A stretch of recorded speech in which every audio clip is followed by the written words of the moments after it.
Fala Brasil, mais uma vez por aqui Brasil. Hoje o conteúdo é um pouco diferente, mas quase a mesma coisa que eu sempre gosto de falar. Desmentir mito. Hoje eu tô aqui dentro de um cercado, de uns bodes que eu criava aqui, ó.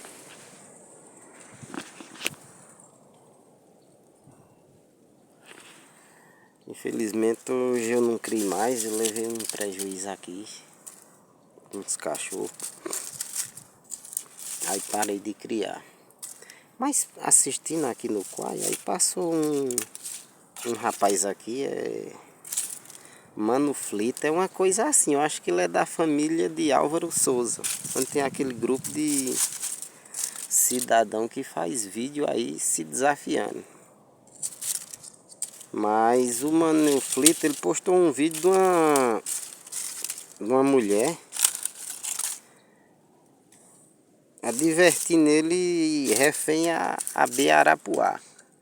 Aí como aqui tem um Arapuá, eu vou mostrar um pouquinho dele. Não vou mexer com ele. Não tenho o intuito de mexer com abelha nenhuma. Eles mexem muito, né, com abelha. E o Arapuá, gente, é uma das abelhas mais agressivas que tem.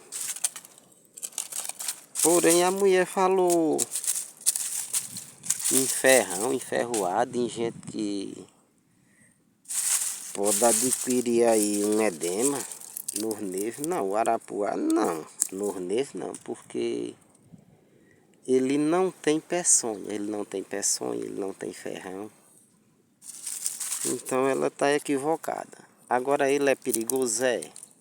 Ele é perigoso e ele respondeu ela dizendo que desde 7 anos que faz aquilo. Não, o Arapuá ele é perigoso.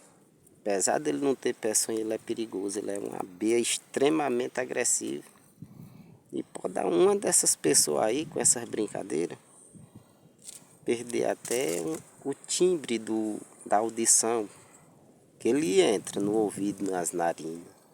Se ele pegar na capinha do olho, pode não. Se ele chegar a entrar no olho aqui e morder, tu pode ficar cego. Então a galera faz um bocado de esporte aí que eles acreditam que é um entretenimento. Mas no caso, então é se arriscando. Fechou? Valeu, vou mostrar ela aqui.